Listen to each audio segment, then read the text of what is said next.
ولا تتبعوا خطوات الشیطان انه لکم عدو مبین صدق اللہ العظیم۔ اللہ فرماتے ہیں اے ایمان والو اسلام میں پورے کے پورے داخل ہو جاؤ۔ ولا تتبعوا خطوات الشیطان، شیطان کے نقش قدم پر نہ چلو، شیطان کے قدموں کی اتباع نہ کرو۔ انہ لکم عدو مبین، بے شک وہ تمہارا کھلم کھلا دشمن ہے۔ فَإِن زَلَلْتُم مِّن بَعْدِ مَا جَاءَتْكُمُ الْبَيِّنَاتُ، پس اگر واضح نشانیاں آ جانے کے بعد بھی تم پھسل گئے، فَاعْلَمُوا، پس تم جان لو، ان اللہ عزیز حکیم، بے شک اللہ بڑا غلبے والا ہے، حکیم حکمتوں والا ہے۔ اس آیت کا شان نزول لکھا ہے، کچھ یہود حضرات جب ایمان لائے، حضرت عبداللہ ابن سلام یہودی عالم تھے، ایمان لے آئے، کچھ اور یہودی ایمان لے آئے۔ انہوں نے سوچا کہ یہود کے اندر ہفتہ کے دن کی تعظیم ہوا کرتی تھی، تو لہذا اگر ہم اسلام میں رہتے ہوئے بھی ہفتے کے دن کی تعظیم کر لیا کریں۔ اور یہود کے اندر اونٹ کا گوشت کھانا حرام، حضرت یعقوب علیہ السلام پر اللہ نے یہ پابندی لگا دی تھی کہ آپ اونٹ کا گوشت نہیں کھا سکتے۔ لہذا انہوں نے سوچا اسلام نے بھی تو لازمن قرار نہیں دیا نا کہ تم نے اونٹ کا گوشت لازمی کھانا ہے۔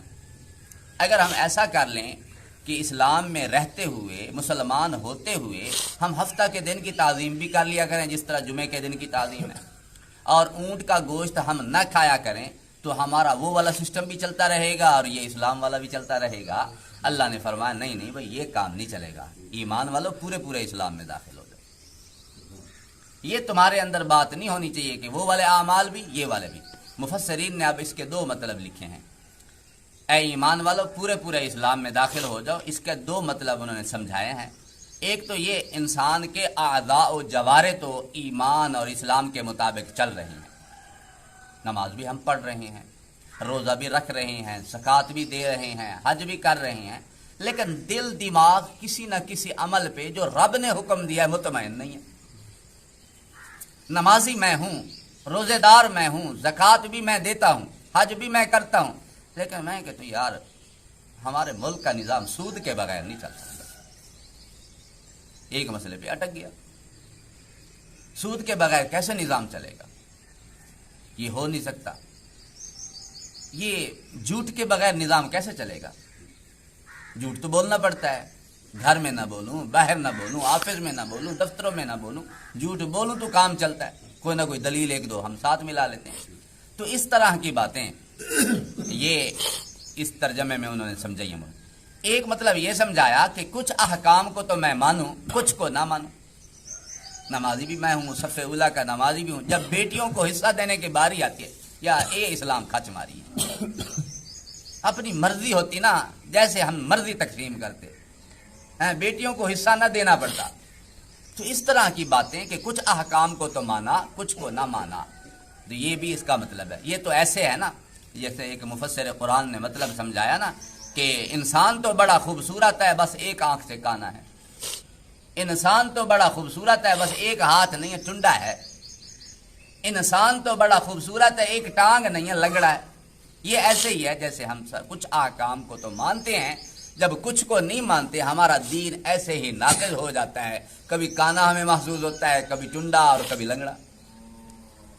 اللہ نے حکم دیا ایمان والو پورے پورے اسلام میں داخل ہو جا، تمہارے اندر یہ بات نہیں ہونی چاہیے ایک کو مانتے ہیں ایک کو نہیں مانتے۔ اسی طرح اب دیکھیں ہم سارے یہ ماننے کو تیار ہیں، فرائض ماننے کو تیار ہیں، واجبات، بعض ہم سنتوں کے تارک بن جاتے ہیں۔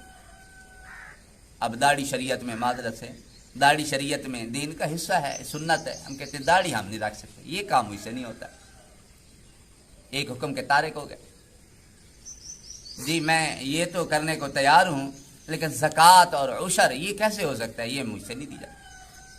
ایک صاحب سمجھاتے ہیں جب بندہ آ کے 5 وقت کی نماز پڑھتا ہے نا، رب کے حضور سجدہ کرتا ہے اور کہتا ہے اللہ کوئی کم ہوئے تو ڈسیں، یہی مطلب ہوتا ہے اللہ مجھے آپ سے بڑی محبت ہے، میں جان دینے کو تیار ہوں، اللہ کوئی کام ہو تو بتانا۔ جب سال کے بعد میرا رب کہتا ہے تو نے زکوٰۃ دینی، اللہ ایک کام تو نہیں ہوتا، اور کوئی کام ہے تو ڈس۔ عشر دینا ہے، جی اللہ یہ نہیں ہو سکتا، فلاں کا حق دینا ہے، یہ نہیں ہو سکتا۔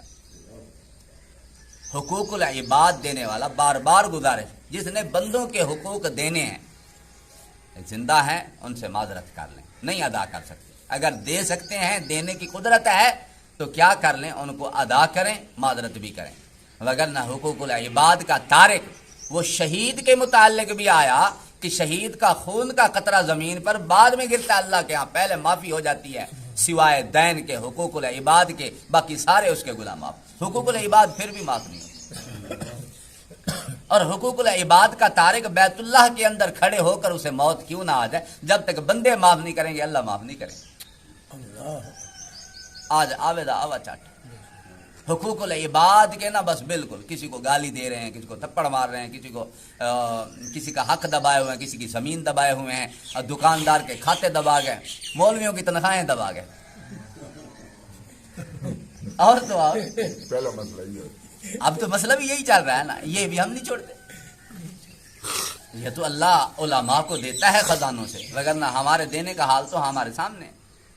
تو اس لیے بھائی حقوق العباد کے بھی تارک نہ بنے، حقوق اللہ کے بھی تارک نہ بنے، پورے اسلام میں داخل ہو جائیں. رب نے اچھا ایک اور بات ہمارے لیے مزے کی بات، پریشان ہونے کی ضرورت نہیں.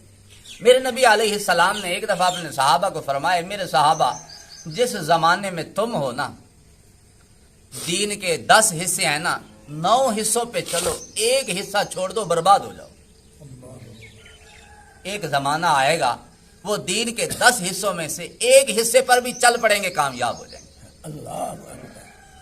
یہ وہ زمانہ ہے.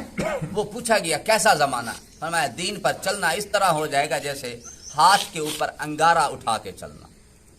آج ایسے ہی ہے، دین پر چلنا بڑا مشکل ہو گیا ہے، ہر طرف گناہوں کا ماحول ہے. آج وہ وقت ہے اگر ہم لوگ دین کے 10 حصوں میں سے ایک حصے پر بھی چل نکلیں.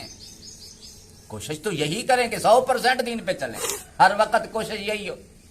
لیکن اگر کچھ نہ کچھ تو دین پہ چلیں نا. لیکن ہماری صورتحال بڑی عجیب ہے، شاید کچھ دین کے 100 حصوں میں سے ایک حصے پر چل رہے. اللہ تعالی ہم سب کو دین کے مطابق چلانے والا بنائے، 100% دین کے مطابق زندگی گزارنے والا بنائے. وآخر دعوانا